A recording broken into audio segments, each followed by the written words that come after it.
Welcome back, fourth graders. We are on to chapter number 9. So now we're on page 127 of The Lightning Thief. And today the chapter is called I Am Offered a Quest. So yesterday we found out that Poseidon is Percy's dad. Here we go. The next morning, Chiron moved me into cabin 3. I didn't have to share with anybody. I had plenty of room for all my stuff, the Minotaur's horn, one set of spare clothes, and a toiletry bag. I got to sit at my own dinner table, pick out my own activities, call lights out whenever I felt like it, and not listen to anybody else, and I was absolutely miserable. Just when I started to feel accepted, to feel like I had a home in cabin 11, and I might be a normal kid, as normal as you can be when you're a half-blood, I've been separated out as if I had some rare disease. Nobody mentioned the Hellhound, but I got the feeling that they were all talking about it behind my back. The attack had scared everybody. It sent 2 messages. 1, that I was the son of the sea god, and 2, monsters would stop at nothing to kill me. They could even invade inside of a camp that had always been considered safe. The other campers steered clear of me as much as possible. Cabin 11 was too nervous to have sword class with me after what I'd done to the Ares folks in the woods. So my lessons with Luke became one-on-one. He pushed me harder than ever and wasn't afraid to bruise me up in the process. You're going to need all the training you can get, he promised, as we were working with swords and flaming torches. Now, let's try that Viper beheading strike again. What? 50 more repetitions. Annabeth still taught me Greek in the mornings, but she seemed distracted. Every time I said something, she scowled at me, as if I just poked her between her eyes. After lessons, she'd walk away muttering to herself, Quest, Poseidon, dirty, rotten, gotta make a plan. Even Clarice kept her distance, though her venomous looks made it clear she wanted to kill me for breaking her magic spear. I wish she would just yell or punch me or something. I'd rather get into fights every day than be ignored. I knew somebody at camp resented me, because one night I came into my cabin and found a mortal newspaper dropped inside the doorway, a copy of the New York Daily News, open to the Metro page. The article took me almost an hour to read, because the angrier I got, the more the words floated around on the page. The headline is Boy and Mother Still Missing After Freak Car Accident by Eileen Smith. Sally Jackson and son Percy are still missing 1 week after their mysterious disappearance. The family's badly burned 78 Camaro was discovered last Saturday on a North Long Island road with the roof ripped off and the front axle broken. The car had flipped and skidded for several hundred feet before exploding. Mother and son had gone for a weekend vacation to Montauk, but left hastily under mysterious circumstances. Small traces of blood were found in the car and near the scene of the wreck, but there were no other signs of the missing Jacksons. Residents in the rural area reported seeing nothing unusual around the time of the accident. Ms. Jackson's husband, Gabe Ogliano, claims that his stepson, Percy Jackson, is a troubled child who has been kicked out of numerous boarding schools and has expressed violent tendencies in the past. Police would not say whether his son Percy is a suspect in his mother's disappearance, but they have not ruled out foul play. Below are recent pictures of Sally Jackson and Percy. Police urge anyone with information to call the following toll-free Crime Stoppers hotline. The phone number was circled in black marker. I wadded up the paper and threw it away, then flopped down on my bunk bed in the middle of my empty cabin. Lights out, I told myself miserably. That night, I had the worst dream yet. I was running along the beach in a storm. This time, there was a city behind me. Not New York. The sprawl was different. Buildings spread farther apart, palm trees and low hills in the distance. About 100 yards down the surf, 2 men were fighting. They looked like TV wrestlers, muscular, with beards and long hair. Both were wearing flowing Greek tunics, one trimmed in blue and the other in green. They grappled with each other, wrestled, kicked, and headbutted, and every time they connected, lightning flashed. The sky grew darker, and the wind rose. I had to stop them. I didn't know why. But the harder I ran, the more the wind blew me back until I was running in place, my heels digging uselessly in the sand. Over the roar of the storm, I could hear the blue-robed one yelling at the green-robed one, Give it back! Give it back! Like a kindergartner fighting over a toy. Betcha McKinley doesn't like that. The waves got bigger, crashing into the beach, spraying me with salt. I yelled, Stop it! Stop fighting! The ground shook. Laughter came from somewhere under the earth, in a voice so deep and evil it turned my blood to ice. Calm down, little hero, the voice crooned. Or not come down, little hero, the voice crooned. Come down is in italics. I can't read this either. The sand split beneath me, opening up a crevice straight down to the center of the earth. My feet slipped and darkness swallowed me. I woke up sure I was falling. I was still in bed in cabin 3. My body told me it was morning, but it was dark outside, and thunder rolled across the hills. A storm was brewing. I hadn't dreamed that. I heard a clopping sound at the door, a hoof knocking on the threshold. Come in. Grover trotted inside, looking worried. Mr. D wants to see you. Why? He wants to kill... I better let him tell you. Nervously, I got dressed and followed, sure that I was in big trouble. For days, I'd been half expecting a summons to the big house. Now that I was declared a son of Poseidon, one of the big 3 gods who weren't supposed to have kids, I figured it was a crime for me just to be alive. The other gods had probably been debating the best way to punish me for existing, and now Mr. D was ready to deliver the verdict. Over the Long Island Sound, the sky looked like ink soup coming to a boil. A hazy curtain of rain was coming in our direction. I asked Grover if we needed an umbrella. No, he said. It never rains here, unless we want it to. I pointed at the storm. What the heck is that, then? He glanced uneasily at the sky. It'll pass around us. Bad weather always does.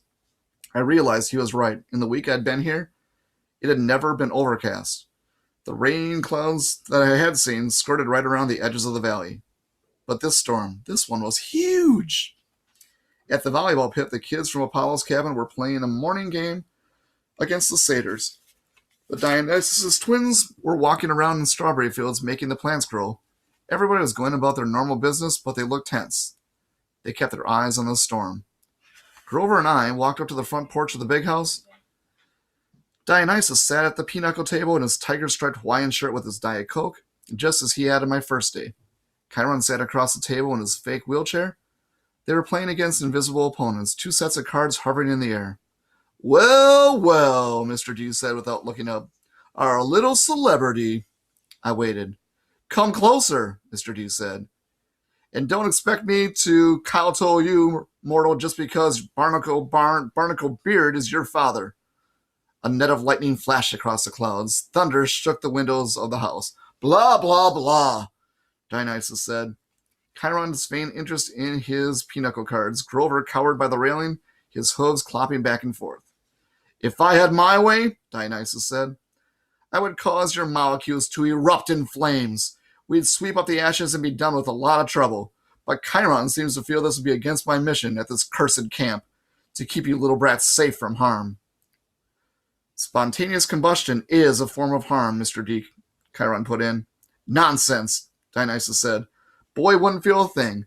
Nonetheless, I've agreed to restrain myself. I'm thinking of turning you into a dolphin instead, sending you back to your father. Mr. D, Chiron warned. Oh, all right, Dionysus relented. There's one more option, but it's deadly foolishness. Dionysus rose, and the invisible player's cards dropped to the table. I'm off to Olympus for the emergency meeting. If the boy is still here when I get back, I'll turn him into an Atlantic bottlenose. I'm going to turn him into a dolphin. Do you understand? And Perseus Jackson, if you're smart at all, you'll see that it's much more sensible than the choice that Chiron feels you must do. Dionysus picked up a playing card, twisted it, and it became a plastic rectangle. A credit card? No. A security pass. He snapped his fingers. The air seemed to fold and bend around him. He became a hologram. Then a wind, then he was gone, leaving only the smell of fresh pressed grapes lingering behind. Chiron smiled at me, but he looked tired and strained. Sit, Percy, please. And Grover. We did. Chiron laid his cards on the table, a winning hand he hadn't gotten to use. Tell me, Percy, he said, what did you make of the Hellhound? Just hearing the name made me shudder. Chiron probably wanted me to say, heck, it was nothing. I eat hellhounds for breakfast. But I didn't feel like lying. It scared me, I said. If you hadn't shot it, I'd be dead. You'll meet worse, Percy. Far worse. Before you're done. Done with what? Your quest, of course. Will you accept it? I glanced at Grover, who was crossing his fingers. Sir, I said, you haven't told me what it is yet. Chiron grimaced. Well, that's the hard part. The details.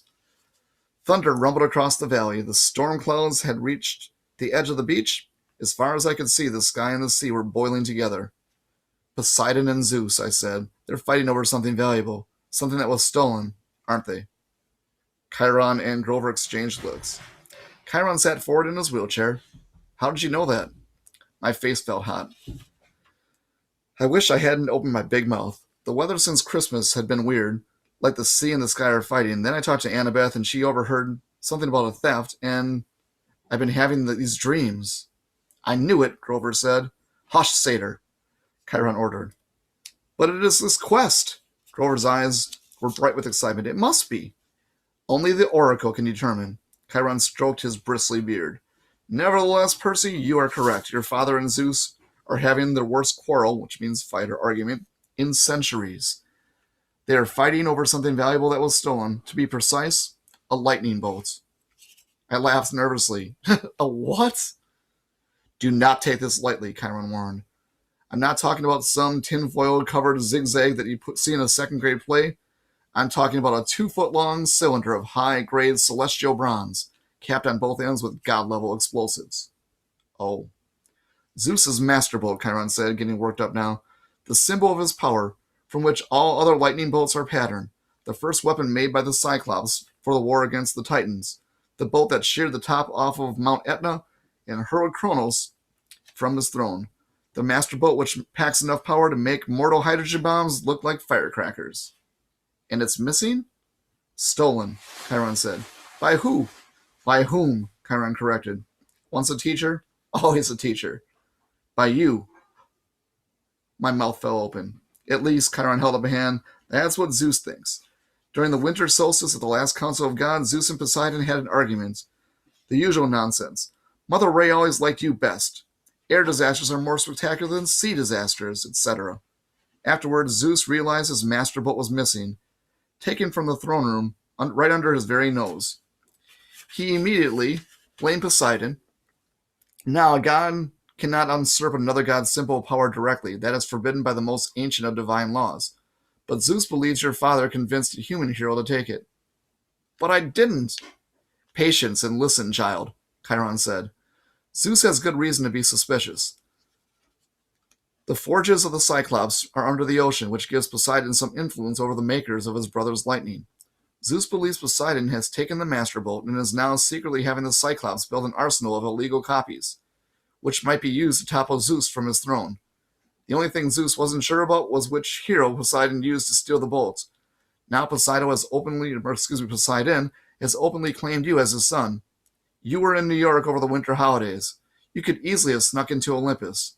Zeus believes he has found his thief. But I've never even been to Olympus. Zeus is crazy. Chiron and Grover glanced nervously at the sky. The clouds didn't seem to be parting around us, like Grover promised. They were rolling straight over our valley, sealing us in like a coffin lid.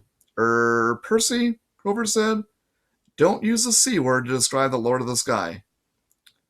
Perhaps paranoid, Chiron suggested. Then again, Poseidon has tried to unseat Zeus before. I believe that was question 38 on your final exam. He looked at me as if he expected me to remember question 38. How could anyone accuse me of stealing a god's weapon? I couldn't even steal a slice of pizza from Gabe's poker party without getting busted. Chiron was waiting for an answer. Something about a golden net, I guessed. Poseidon and Hera and a few other gods, they, trapped Zeus and wouldn't let him out until he promised to be a better ruler, right? Correct, Chiron said. And Zeus has never trusted Poseidon since. Of course, Poseidon denies stealing the Master Bolt. He took great offense at the accusation. The two have been arguing back and forth for months, threatening war. And now you've come along, the proverbial last straw. But I'm just a kid! Percy, Grover cut in. If you were Zeus and you already thought your brother was plotting to overthrow you, then your brother suddenly admitted he had broken a sacred oath he took after World War II, that he fathered a new mortal hero who might be used as a weapon against you. Wouldn't that put a twist in your toga? But I didn't do anything. Poseidon, my dad, he really didn't have the Master Bolt stolen, did he? Chiron sighed. Most thinking observers would agree that thievery is not Poseidon's style, but the sea god is too proud to try convincing Zeus of that. Zeus has demanded that Poseidon return the bolt by the summer solstice. That's June 21st, 10 days from now. Poseidon wants an apology for being called a thief by the same date. I hope that diplomacy might prevail, that Hera or Demeter or Hestia would make the two brothers see sense. But your arrival has inflamed Zeus's temper. Now neither god will back down. Unless someone intervenes, unless the Master Bolt is found and returned to Zeus before the solstice, there will be war. And do you know what a full-fledged war would look like, Percy? And we'll continue here next time. Great listening. Again, take care and hang in there. Stay safe.